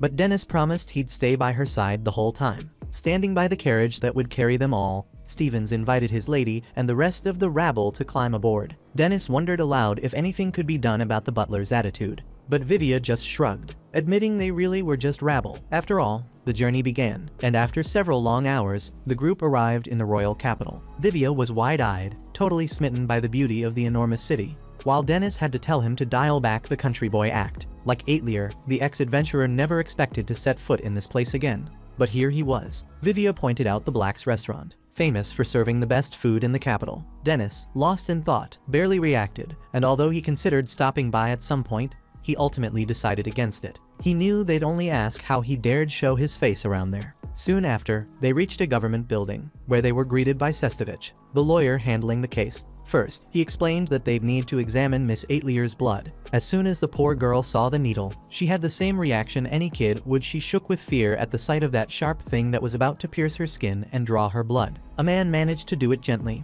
but even though the whole process went smoothly, Aetlier nearly fainted. Sestovich then invited her guardian to join him for the next step. So Dennis left Aetlier in Vivia's arms and went along. Dennis wanted more details about the case, so the lawyer explained. The previous head of the family, Lord Falmaz, had possessed a powerful hypnosis magic, a type of spell only certain bloodlines could wield, or which could be granted to those with truly exceptional talent. Either way, it was rare, and Falmaz was one of the few who had it. House Workstat carried that magical bloodline, and Lord Falmaz had used his gifts to help countless people. But his brother Joseph, eager to claim that position for himself, had supposedly arranged for the couple's deaths and questioned Aetlier's legitimacy, which got her thrown out of the family. That alone could have been the end of her. But Lord Falmaz had been clever enough to leave a will, and now that it had surfaced, the government had ordered a new investigation to confirm Aetlier's lineage. The investigation would use a magical device that Sestovich now showed Dennis, a room with a giant transparent sphere at its center. The lawyer placed Aetlier's blood inside, then added Lord Falmaz's blood, and the sphere began to fill with crystals. According to Sestovich, if the pattern took on the shape of a flower, it meant the two people were first-degree relatives. Even using the blood of Falmaz's wife, Lady Eliza, the result was the same, which proved that Aetlier was their daughter. In short, her chances of winning the case were very high. Soon after, before the court and the magical sphere, The judge announced the start of the trial to determine whether Aetler's lineage was genuine. If so, she would be named the rightful heir to House Workstadt, just as her father, Lord Falmouth, had declared in his will. Joseph cuts in, his voice dripping with irony, mocking the presence of the cowardly adventurer who'd been expelled from Silver Wing. Dennis, unbothered, replies that he doesn't know Joseph and asks if, by any chance, he's a customer of Vigo's. Setting that aside, Dennis condemns what Lord Falmouth's brother did to Aetler, promising to see that justice is served. Speaking of justice, the judge bangs his gavel and demands silence from Mr. Dennis Blacks. The moment she hears that surname, Vivia instantly recalls the Blacks restaurant. The judge then reminds everyone that the purpose of this hearing is to determine the legitimacy of the will, one that names Aetler as the heir to the family fortune and headship, while Joseph is left with the knowledge and books from the house. Joseph's lawyer stands up and claims that while Aetler is indeed Lord Falmouth's daughter, her mother isn't Eliza, his wife, but rather his mistress, a woman of humble origins, lacking the lineage required to inherit leadership of the family that rules over all mages. On the other hand, Sestovich promises to prove that Aetler is Eliza's daughter using the magic sphere. The test he performed not long ago guarantees instant confirmation. Yet, Joseph remains oddly confident. With a smirk, he declares, "A mistress's child is a mistress's child. This is a waste of time. Now it's up to Aetler's lawyer to prove the truth." So a doctor draws more blood from the girl for a fresh test. At that moment, the judge initiates a lottery to randomly choose who will activate the magic sphere, hoping to prevent any foul play. Once the drawing is over, the butler Stevens is chosen. Having drawn the marked stick from the container, he approaches the sphere, dramatically wiping the sweat from his brow with a hand towel. Following the judge's instructions, Stevens must first add Miss Aetler's blood, then Lord Falmouth's. As soon as he does, the cluster of crystals blossoms into a flower, confirming the bond between father and daughter, much to Dennis's relief. Next, they add Aetler's blood again, but this time with Lady Eliza's. At first, a flower forms, indicating a match. But then, for some reason, it distorts, showing that the two are not mother and daughter. Joseph can barely contain himself, he told them so. But Sestovich insists there must have been a malfunction and requests another test. The judge refuses. Joseph, triumphant, doubles down. He loudly proclaims that Aetler is the result of his brother's weakness for his mistress and that she cannot inherit the family's fortune. Hearing this, the poor girl trembles with humiliation and nerves. Given the circumstances, the judge declares that part of the will is invalid. But since it's been proven that the child is Lord Falmouth's daughter, the rest must be reconsidered. As such, the wealth and power of House Workstadt remain with Lord Joseph, while the knowledge and books go to Miss Aetler. Joseph, unsurprisingly, is pleased with this outcome, and can't resist pointing out that, for all her flaws, the girl is still his brother's child. Looking around, Dennis spots something odd in Stevens's hand. He stands and strides straight toward the butler. Grabbing him by the collar, Dennis lifts the man off his feet. A bloodied cloth drops to the floor, revealing a cut on Stevens's hand. Dennis accuses him of mixing his own blood into the test to sabotage the results. Stevens breaks down and admits he was promised his old position as head butler if he helped Joseph. Overcome by rage, the chef unleashes a power that leaves Stevens badly hurt. The judge orders Dennis back to his seat immediately, but Dennis picks up 2 sticks from the floor, proving there was no marked stick in the container at all. The whole thing was rigged so Stevens would be chosen to run the test. With the truth exposed, he accuses Joseph and his cronies of dragging a child through hell and then pulling her back just to make her suffer even more. At this point, the guards rush Dennis, but the former adventurer is consumed by fury and swears to burn everyone who hurt Aetler, but Vivia grabs him from behind, begging him to think twice. If he lashes out now, he'll be branded an enemy of the realm and likely thrown in prison. If that happens, Aetler will have no one left to care for her. Realizing what's at stake, Dennis reins in his rage and looks straight at the girl. After all the chaos, Sestovich tells Dennis his conduct in court will be overlooked. As for everything else that happened, the chef is filled with regret for having brought Aetler to this viper's nest. But the lawyer points out that, regardless, the knowledge and books of House Workstadt are still in the girl's hands, so it's worth taking a look. And so, Dennis, Aetler, and Vivia head to the family's book repository, which has been all but abandoned and is now little more than a storeroom full of cobwebs and rats. Even so, the lawyer hopes there's something of value inside, though the sorry state of the place suggests otherwise. Watching out for loose floorboards, Dennis warns Aetler to mind her step, but it's not the rotting wood that catches her off guard. She accidentally stumbles into a magical storeroom and reveals a hidden chamber beneath the floor. Once inside, Vivia and Sestovich are stunned by the books they find. The young mage spots a chronicle of the first king, Yunfrey, while the lawyer recognizes a research log belonging to the king of strange devices. You saw a work so rare, it shouldn't even exist anymore. In short, this tiny secret library is home to world-shaking treasures, the complete works of Mongolmore, the Enuma series, and more. It's basically a repository for all of humanity's magical history. Seeing this, Sestovich wonders if, in the end, Lord Falmas truly meant for Aetlier to inherit these things after all. After all, even if the will didn't go as planned, Joseph would seize the wealth and power, and that would end up pushing the inheritance toward Miss Aetlier. Dennis chuckled, calling it a masterstroke, then asked what the girl planned to do with the treasure she'd found. She asked for all the books to be brought to the restaurant so everyone could have access, and the chef thought it was a brilliant idea. Vivia, on the other hand, freaked out. He couldn't believe she was really going to treat a part of the world's cultural heritage like they were just magazines. Dennis burst out laughing. The next day, the cook waited for Vivia to show up with Aetlier so they could leave the capital together, but the young mage had overslept, so he ended up running late. On his way, he passed a man in a cape and top hat who looked exactly like Dennis, but the energy the man gave off was completely different. Not far from there, Dennis was shouting for Vivia to hurry up, and the man in the top hat, overhearing, commented on how beautiful the child's name was. The boy thanked him for the compliment and said goodbye, just as a girl named Fiorenza called out to Heath and asked who that person was. Heath replied that it was a companion of his counterpart, the one he'd mentioned before. The next day, the line to get into the restaurant nearly wrapped around the block. Inside, while enjoying their meal, Henrietta and Vivia were delighted to see so many mages and scholars, no doubt drawn in by the books Aetlier had inherited. Speaking of which, a wizard flipped open one of those books and realized it was part of the definitive collection sought after by the greatest sorcerers alive, while another was stunned to find the Necrophaco. Seeing how overly excited these guys were, Dennis made it clear he didn't mind them reading while they ate so long as they left once they were finished. Suddenly, while the chef was busy juggling the flood of orders, one customer finally worked up the courage to approach him and say he might be able to cure his wife's illness by studying the complete works of Mongolmore. Hearing this, Dennis called out to Aetlier, telling her there was a man in trouble. The owner of the books granted him a special lending permit so he could try to save the love of his life. But when others saw the man walking out with the book, 3 more asked if they could take some home too. Dennis quickly shut that down. This was a one-time exception. Book in hand, the desperate husband thanked them from the bottom of his heart and left. Moments later, more customers poured in, shouting their orders straight at the chef.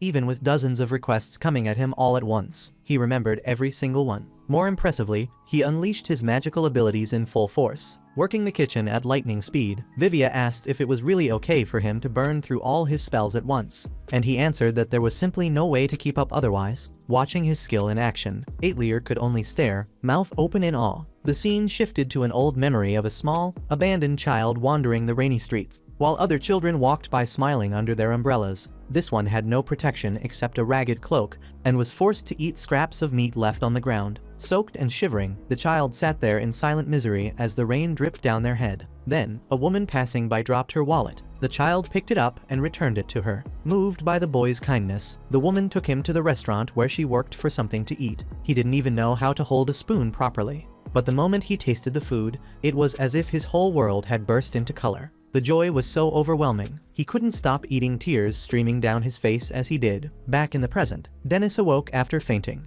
He tried to get up, his body burning hot, but the kids stopped him. He worried about the restaurant, but Bokkel told him he couldn't be stressing about that in his condition. They'd already closed for the day, clearly in no shape to work. Dennis apologized and lay back down. Aetlier placed the ice bag back on his forehead. The chef asked why she looked so down, and Vivia explained that she'd been worried sick, afraid he might have caught something serious, or even that he wouldn't wake up at all. Dennis gave a faint chuckle and assured her it was nothing major, then drifted back to sleep. Vivia added that, according to the doctor, it was probably just a cold, though the young mage suspected he'd simply overworked himself. Henrietta agreed he hadn't taken a single day off since returning from the capital. Vivia planned to give him some medicine when he woke, but until then, he needed rest. With that, all the children left, except for Aetlier, who insisted on staying by the side of the man who, by now, was practically a father to her. Meanwhile, the others, though aware of why the chef had collapsed, still worried it might be something worse, so they tried to think of a way to help. Bokkel suggested making a nourishing rice porridge, and everyone liked the idea. After all, proper food was essential for good health. Henrietta, the most enthusiastic of them all, suited up in full armor so she wouldn't burn herself at the stove. Thinking about the ingredients, she grabbed a huge cut of meat and could only picture it perfectly grilled. Vivia, on the other hand, wondered at what point this airhead had forgotten they were making porridge. Unbothered, Henrietta grabbed a massive cleaver to chop the meat, looking for a moment like she might split the entire restaurant in two, so Vivier rushed in to stop her from destroying the chef's workplace. Just then, Bachl came in with a bucket of ice for Aetlier and stumbled upon the chaos between the kids. In the middle of it all, Sestovich heard the commotion from outside and burst into the restaurant to see what was going on. In Dennis's room, he accidentally dropped the ice bag from his head. Aetlier checked his temperature, it was still hot. Somehow, the poor girl blamed herself for his exhaustion. After all, he had poured out every ounce of his strength in that courtroom to save her. Because of Dennis, she'd been given a second chance at life. And for that, she was grateful enough to put the ice bag back on his head with a smile. Back in the past, a man shouted that Dennis wouldn't get away with his mischief this time, hanging from a window like a monkey and dressed as a cook. The boy protested that he'd only been helping in the kitchen, then jumped down and bolted. The woman who had taken him in came over to ask what happened, and the assistant explained that the brat had been pulling pranks again. This time, he'd messed with the julienne cabbage the cook had prepared, chopping it into even tinier pieces. The man muttered that the kid must have forgotten how much he owed the head chef for taking him in. The woman admitted Dennis wasn't the type to take scoldings well, and the man sighed that the boy would just stay spoiled and never listen to anyone. But she believed that one day, Dennis would understand because that was simply the way he was. Out of the corner of his eye, the boy overheard the conversation, and it seemed to hit him hard. One day, Dennis came running in, grinning from ear to ear after finally managing to make fried rice with each grain perfectly separate. He burst straight into the restaurant, bowl in hand. One of the waiters thought about scolding the boy after all. This place was far too upscale for that kind of commotion, but in the end, he decided to just let fate take the wheel. Carefree, Dennis glanced around, wondering what to do with his prized creation. That's when a woman nearby commented on how good it smelled. A customer, intrigued, remarked on how impressive it was that Black's restaurant had such a young and talented cook. Thrilled, Dennis offered her a taste, but the moment she tried it, she nearly spat it all out right there. Within seconds, several staff members rushed over to help, until the head chef herself appeared to see what on earth was going on. She quickly learned that Dennis had given the customer something questionable. Taking the fried rice from the boy, she cast a quick spell on the dish, then served the very same portion back to the woman. The lady, still suspicious, hesitantly took another bite, and this time her eyes lit up in delight. The chef explained that her apprentice had simply forgotten to add a crucial ingredient. Later, Dennis approached her like a guilty puppy, apologizing for using a strange ability on the food. The woman seized the moment to drive home the importance of using the right kind of magic, and Dennis began to cry, convinced he'd made something wonderful when in fact he hadn't. She comforted him, telling him he needed to study more but also to listen to people. After promising he would, Dennis asked how she'd managed to save the dish. She told him it was child's play for her after all. She was known as the legendary fried rice master. And, she added, he could be one too someday. That sent the boy's spirits soaring. Back in the present, Vivia asked why Sestovich had shown up. The lawyer admitted he was a magic fanatic and had come to read one of the volumes the Aetlier had inherited. But right now, Dennis looked unwell. Helping him was more important than catching up on his reading. So, the man asked what they planned to cook for the chef, and Henrietta, eyes sparkling, replied, rice porridge. Hearing that, Sestovich declared it was time to cook the rice, to the kids' amazement. Like some wise hermit from the mountains, he explained that once you had perfectly cooked rice, then the true making of rice porridge began. The real discussion, he said, should be about which magic to use to prepare the finest rice possible. According to him, the king of strange devices, Usat, had combined skills in a multifunctional way and thus created the magic in question. Before going into law, Sestovich had been a passionate researcher, so he knew these things firsthand. Bachl, being a mage herself, joined in, pointing out that sorcery fundamentals dictated one should use flame magic, but the problem was that the heat's intensity changed depending on the user's imagination and skill. Vivia agreed, adding that if the fire wasn't consistent, the rice could end up dry or mushy. So Sestovich proposed using the spectral fire produced by Ghost Flame.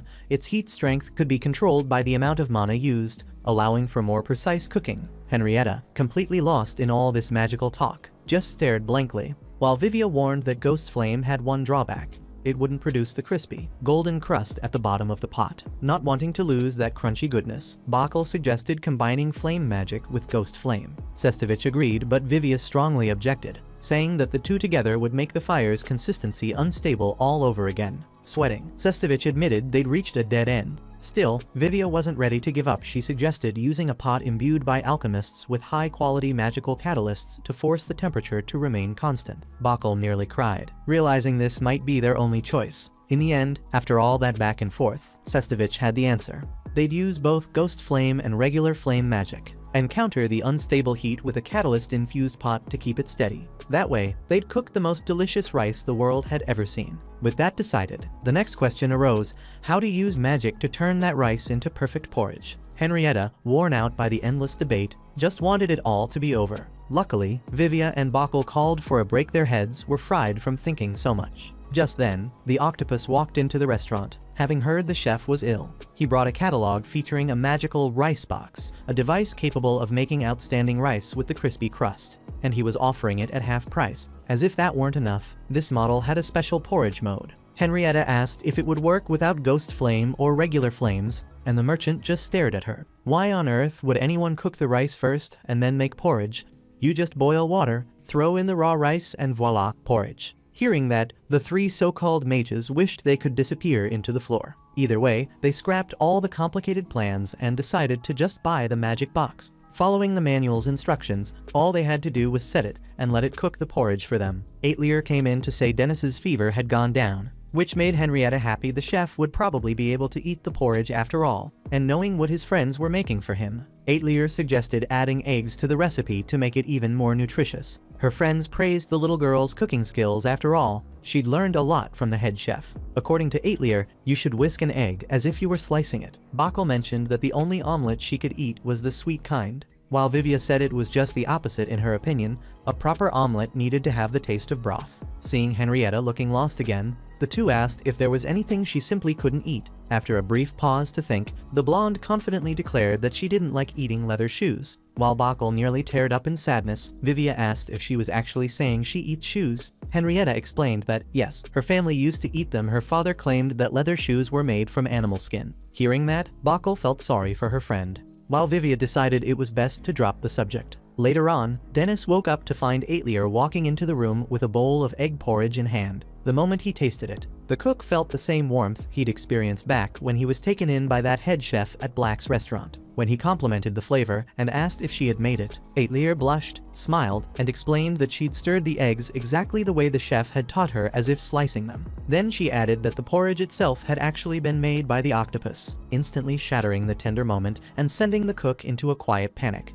The next day, Henrietta was cheerfully skipping through the market streets, so much so that an old lady couldn't help but remark, "The young miss looks quite happy today." A little further ahead, the girl ran into Vivia and proudly showed him the mountain of luggage she was carrying. According to her, she was so excited about today's celebration that she decided to come fully prepared. One of the merchants stopped them and joked that it was unusual to see the two of them out at lunchtime instead of at Dennis's restaurant. They explained that the adventurer's restaurant would be closed for a while because of a special day. Meanwhile, back at the establishment, Dennis found Bokkel and Aitlier with their bags packed. Noticing Aitlier's outfit, he pointed out that she didn't really need to wear that for the trip, but she seemed unwilling to change. Henrietta and Vivia soon arrived, and Dennis announced that it was time to leave. But before setting off, Henrietta wanted to make sure everyone had brought towels. They all nodded. Next, she asked about soap, and everyone showed theirs, then buckets. And finally, before departure, it was time for everyone to take a bath. So the group gathered to wash up, and Vivia couldn't hide his amazement at the chef's chiseled physique. Grinning ear to ear, Dennis declared that this is what a man should look like. On the other hand, he questioned why the kid was so scrawny, to which Vivia replied that it was fine, he was a mage, after all. Besides, he simply couldn't understand how the chef had built so much muscle. Dennis revealed that the secret was doing 2,000 push-ups every single day, which led Vivia Strange to conclude that this man definitely wasn't human. Setting that aside, Dennis asked why the boy wasn't going towel-free like any normal person would in a public bath. Clearly embarrassed, Vivia tried to cover himself, but the chef wasn't about to let him off easy and even attempted to yank the towel away. Meanwhile, the girls were enjoying a peaceful, friendly atmosphere, nothing but soap and laughter. At one point, Bokkel wondered aloud when Henrietta had developed such a striking figure, though the warrior, as usual, insisted she wasn't any different from other women. Aitlier, on the other hand, felt a little insecure, admitting she still didn't feel like a real woman yet. Later that day, Dennis prepared a big plate of snacks for the group and poured drinks. Now the main event of the evening could begin. The chef placed Henrietta in charge of the opening speech. Completely caught off guard, the poor girl panicked, but Dennis argued that she was the only Henrietta at the table. And so, trembling, she began by thanking him for gathering everyone there despite his tiring routine and endless responsibilities. Dennis chuckled, saying she sounded like a robot, which only made her more emotional. She went on to admit that she owed the chef a great debt, but was happy to finally have found a job with the Knight's Order, where she could dedicate herself to helping people. Vivia quipped that the scoundrel could finally start paying back what she owed the chef. Then the mage himself announced that he had found another group of adventurers. They weren't as famous as his old companions, but it was an important step for him on his path to becoming a great wizard. Henrietta teased that he could now pay off his debt to the restaurant as well. But Vivia protested he refused to be compared to a freeloader, since he always paid for his meals, unlike her. To wrap things up, Bockel stood and revealed that she had decided to return home to her parents and become a teacher at the Royal Capital's magic school, having been invited even before graduation. With everyone sharing their life updates, Dennis raised a toast to celebrate the group's growth. It was time to eat, drink, and dream of the future while savoring the present. Watching Aetlier unintentionally intimidate Bockel by insisting that nearly raw meat was cooked enough, Vivia commented to Dennis that the two seemed to have become great friends. Then he sighed, lamenting that everyone seemed to be moving on, and that things were bound to get lonelier from now on. His words made the others uneasy as well. Henrietta even considered postponing her new job, an idea Bockel thought was reasonable. But Dennis reminded them that now, at last, they had the chance to do what they had always wanted, and that they shouldn't throw it away if it mattered that much. Vivia and Bockel agreed, while Henrietta grew so motivated that she declared she would leave town the very next morning. Aetlier pointed out she hadn't even started the job yet, and everyone burst into laughter when the warrior realized how nonsensical her idea was. As the night went on, Dennis whipped up another feast using his level 99 magic, leaving everyone in awe. Soon, a generous portion of fried rice was served to each of them when suddenly, Polvo appeared, helping himself to a plate. Drawn by the irresistible aroma, the merchant explained that he couldn't stay away. Dennis recognized him as that shady vendor who sold all sorts of oddities but annoyed him by forgetting his name. When Aetlier reminded him it was Polvo, the man celebrated that at least someone remembered and even took the chance to invite the girl to work at his shop again. Dennis smacked him on the head, warning him not to pester his little mascot like that. Still, since it was thanks to Polvo that Dennis had tasted that egg porridge,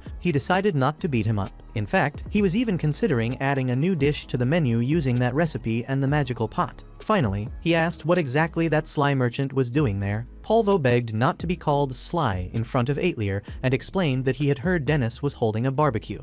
So he came to offer a banquet only he could provide, a piece of level 5 Hagen meat. Grinning at the merchant's generosity, Dennis pulled out 2 razor-sharp kitchen knives and accepted the challenge. Moments later, the slab of meat was tossed high into the air, and the chef sliced it into dozens of perfectly measured pieces. Once that was done, the meat hit the fire and was served to the boys, who somehow managed to feel even more satisfied, despite having already enjoyed a whole series of dishes prepared by the city's renowned chef. Feeling down, Octopus muttered under his breath that his idea had been to offer it only to Aetlier. By the way, the girl slipped a piece of meat into Dennis's mouth, and the merchant admitted he was jealous. Seeing that, she did him the same favor, and the big guy nearly fainted from sheer joy. Sometime later, while Octopus was asleep, dreaming of poor Aetlier, Vivia finally asked Dennis the question he'd been holding back for so long. In court, they'd called him Dennis Blacks, so the mage wanted to know if the chef was related to anyone from the Blacks restaurant. The man explained that the family name Blacks actually belonged to the head cook,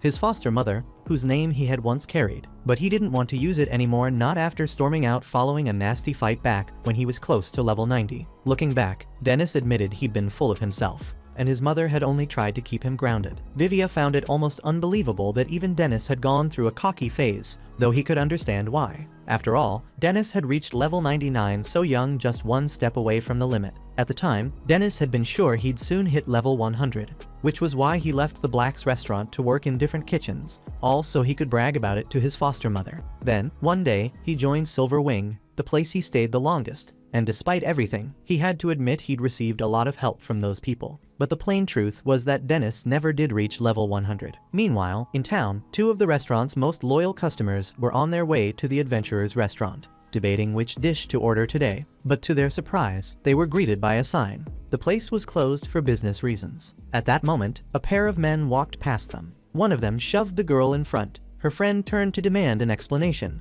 but the guy simply flashed a knife and walked off with swagger. Not about to let that slide, the sorceress summoned the Guardian of Dawn and fired a magic arrow straight into the thug's backside. As he stumbled to his feet, her partner followed up with the Pit of Ramen spell, striking his accomplice. Suddenly, flames erupted from the alley where the men had come from right beside the restaurant. By then, Dennis and the kids were on their way back, more than satisfied from the feast. Dennis himself had drunk so much that a young mage, barely a tenth of his weight, had to help carry him along. From a distance, they saw the fire raging near the restaurant, and Dennis bolted ahead, heart pounding, unable to believe what might have happened to his beloved place. When he arrived, the worst lay before his eyes. The adventurer's restaurant engulfed in flames, collapsing piece by piece. Desperate, the chef looked around for a way to fight the fire, while the two young mages pinned down the culprits and identified them as the ones responsible. Vivia recognized them as members of the Night Mist troupe. One of them shouted that Dennis and his crew had this coming for acting so high and mighty. The other added that Night Mist wasn't alone Silver Wing, and the Workstat House were standing with them,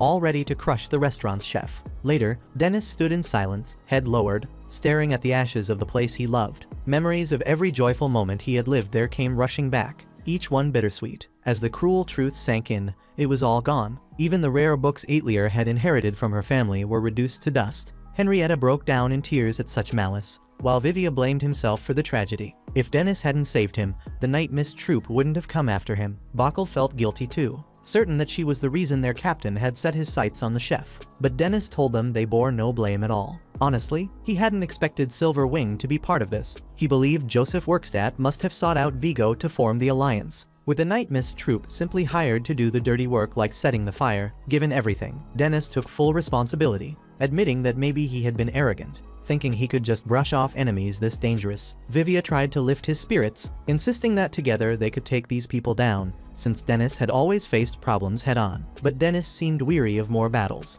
He told them he'd rather open a small restaurant in another town. After all, no one had been hurt, so in the end, he didn't see it as a catastrophe. Henrietta couldn't believe he was backing down like this and urged them to go after the criminals. The chef, baffled, wondered how these kids could possibly think he was Superman, especially now, after losing everything. Truthfully, he once thought he was strong enough to tank a fight like this. But look where that had led. The kingdom's highest noble had teamed up with the most powerful adventurers, and they had muscle to spare. In short, there was no way to take these people on. With a forced smile, Dennis ended the conversation, leaving the kids in shock. Still unwilling to give up, Vivia pressed him. Why was the chef acting so unlike himself? The Dennis he knew would take on the whole kingdom if it meant protecting Aetlier. Calmly, the man replied that he'd simply cooled his head. Then he vanished into the night with Aetlier, leaving Vivia shouting after him, restrained by his friends. As he climbed to the second floor, Dennis took comfort in the fact that at least the safe had survived the fire, still holding the bag of money inside. Aetlier asked if his foster father was really going to accept this, and knowing exactly what she meant, he answered that it was the best thing to do. Every action carries a consequence, and if he chose to fight back,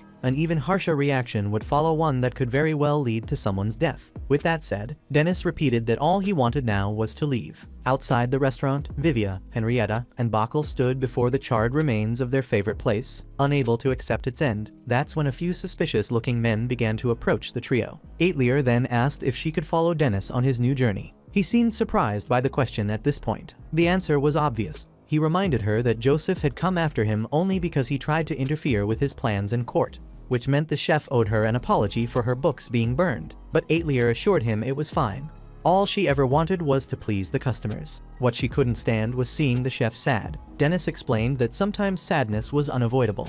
Then, looking out, he remarked that this city truly was a good place. Aetlier smiled in agreement and added that she liked it better than the royal capital. The two touched fists in a gesture of affection and camaraderie. Dennis promised that one day, when things had settled down, they would come back, and the girl thought that was a wonderful idea. When they leave the second floor and step out of the ruined restaurant, they find their friends waiting outside with strange expressions, surrounded by townsfolk who had gathered little by little, ordinary citizens drawn by the tragedy. Bockel remarks that he couldn't just let the two of them sneak off alone in the middle of the night, and Henrietta teases him, saying the big guy's being a real coward. Vivia, however, points out that Dennis is the kind of man who can't stand seeing others get hurt, but is far too careless when it comes to hurting himself. The boy then makes it clear that all these people came together at that very moment because of the chef, because of what he represents for the community. After all, if Dennis is sad, then so are they, just like the children he took in at his restaurant. Dennis himself had once been cast out from the group he belonged to, and that created a deep bond between them. Because of this, they are now like a family, and that means Dennis belongs with them. He can't just turn his back on what that really means. Polvo swears he won't forgive anyone who dares lay a hand on Aetlier, and Maria Chiquinha and Ponytail insist they couldn't live without the chef's food. Faced with the outpouring of support from the townsfolk, Dennis can't help but feel moved. Memories of moments with the kids flashing through his mind. Then, when Aetlier tugs at his clothes, the man understands what he must do. He doesn't want to be called a coward ever again. Seeing him actually talking to her, Henrietta blushes and quickly tries to justify herself, saying she never meant to call him a coward. She changes the subject in a hurry, suggesting they should pick a name for their group. Aetlier proposes the Exiled Restaurant. Dennis finds the name a little sad, but since everyone else loves it, that's what it becomes. Vivia asks the team's leader to say a few words. Dennis Black steps forward and declares to his companions and to all the townsfolk gathered that they will crush the villains who did this to the restaurant, that evil will not prevail in this city. From now on, since their enemies dared to provoke them, the exiles will strike back with everything they've got. Fired up by the speech, everyone raises their fists in the air. That's when Vivia asks what the strategy will be. The chef freezes, realizing he hasn't thought that far ahead. At that moment, Katie appears, distraught that she hadn't arrived in time to stop the disaster. First of all, she apologizes for what Silver Wing did to the restaurant, since her group is directly tied to the crime. Earlier, she had seen Captain Vigo plotting to set fire to the place, and she rushed to warn Dennis, but she wasn't fast enough. She takes responsibility for failing to reach him in time. Still, even when Dennis presses her to tell him everything that's going on, Katie is still Silver Wing's vice captain. That means her duty is to protect her teammates, so she can't help him any more than this. With that said, as the girl turns to leave, Dennis realizes she's already burdened enough with Vigo's madness, and he was pushing her too far. But then, Crimson Lightning changes her mind and decides to open up. In the next scene, the exiles are traveling in a caravan of carriages along a country road at dawn. That's when the children learn that Dennis was raised by Gene Blacks, the level 100 head chef of the Blacks restaurant. The boys are horrified when they hear that number and imagine an absolutely terrifying figure, since level 100 is the maximum any human can possibly reach. According to Vivia, ordinary people can make it up to level 60, while rare talents might reach 80, an even smaller handful can touch 90. So you can imagine how impossible it is to reach 100, considering most people fall long before they ever hit 99. In short, people at that level are considered living monuments, recognized as belonging to the sovereign rank, and only a tiny few have ever reached that stage of mastery. Among them, the ancestor of magic,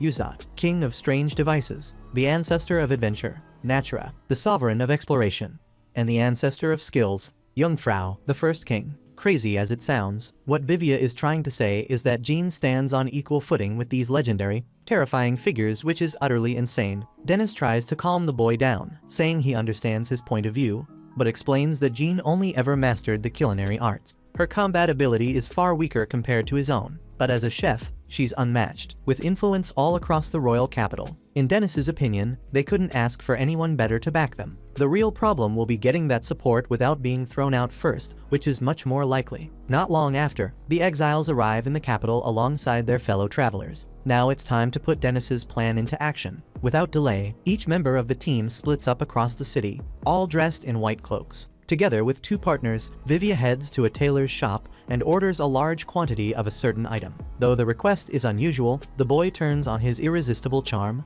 leaving the shopkeeper smitten and in no mood to ask questions. Once they leave the shop, the trio moves on to help the others. Meanwhile, with Ponytail, Maria Chiquinha, and several other companions at her side, Bakal takes charge of tracking down the city's greatest sages and most renowned mages. The girls worry that people like them won't be welcomed by such important figures, but Bakal reassures them it will all work out as long as they stick to the plan. Meanwhile, Henrietta was filling Sestovich in on everything that had happened. But in the lawyer's opinion, even if they forced the captured criminals to talk, and even if the captain of the Night Mist was arrested, Nightwing still had strong ties to royalty and the nobility. That meant getting true justice against them would be extremely difficult. Still, Henrietta declared she had a plan that could turn the tables. At the same time, Polvo was busy trying to get his companions to give their all at work. They had to count and memorize the number of tables and chairs stacked on the cart. The problem was that he himself wasn't doing anything other than running his mouth, telling everyone else what they should be doing. Eventually, though, he found something else to occupy himself with,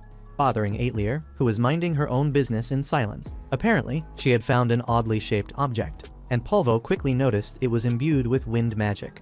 But when he tried to test it out, he discovered it was broken. Just then, a man happened upon Aetlier, referring to her as the girl with the grimoire. She immediately remembered him. It was the same man who had begged for help at the restaurant, saying he needed to borrow a book to learn a healing spell. Thanks to that, he had been able to save his wife. Now, grateful beyond words, he handed the grimoire back to the little girl and thanked her with all his heart. But he didn't stop there. Seeing everyone working together, he asked if there was any way he could lend a hand. Though he didn't look the part, he revealed he was a well-known mage, able to wield nearly every advanced wind ability. Since he clearly knew what he was doing, Aetlier and Polvo welcomed his help. As the hours passed, the groups each took on their responsibilities, working together to carry out the strategy Dennis had laid out. Every single one of them played a crucial role in ensuring that, when all the pieces came together, the plan would succeed. Still missing, of course, was the architect behind the entire plan himself. He finally arrived at the restaurant where he had spent so much of his life. Before stepping inside, he paused, remembering the day he'd argued with Jean,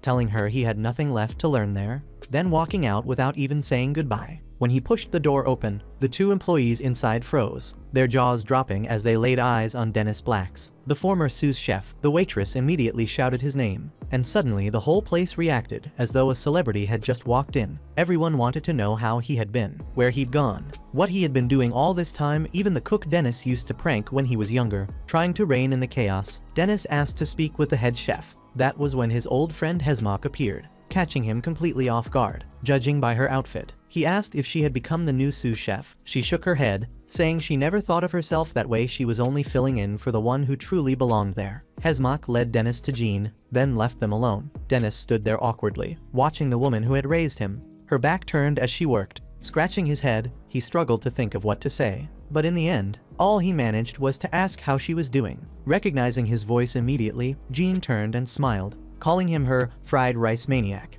She told him he looked better than before and asked if he had finally found his answer. Dennis sighed, admitting he hadn't. Maybe she was right. Maybe he would never reach level 100. He had chased after so many things, lived through so many experiences, and yet he still hadn't attained that height. Jean listened carefully but didn't respond to that directly. Instead, she asked what had really brought him back here. Dennis explained that he had heard something from Katie, a member of Silver Wing. According to rumors she had picked up, several powerful figures were about to gather for a private business dinner. Those expected to attend were the presiding judge of the Royal Court of Justice, Joseph Workstadt, head of House Workstadt, Hopper, commander of the Night Mist Troop, and Vigo, captain of the Silver Wing. Katie, known as Crimson Lightning, had spoken almost absent-mindedly when she shared this with him. Without another word, she had walked away, but deep down, she was hoping her friend might find a way to intervene. Jean quietly repeated the names of each man involved. With those faces in her mind, she muttered that nothing good could possibly come from such a gathering of scoundrels. Dennis, for his part,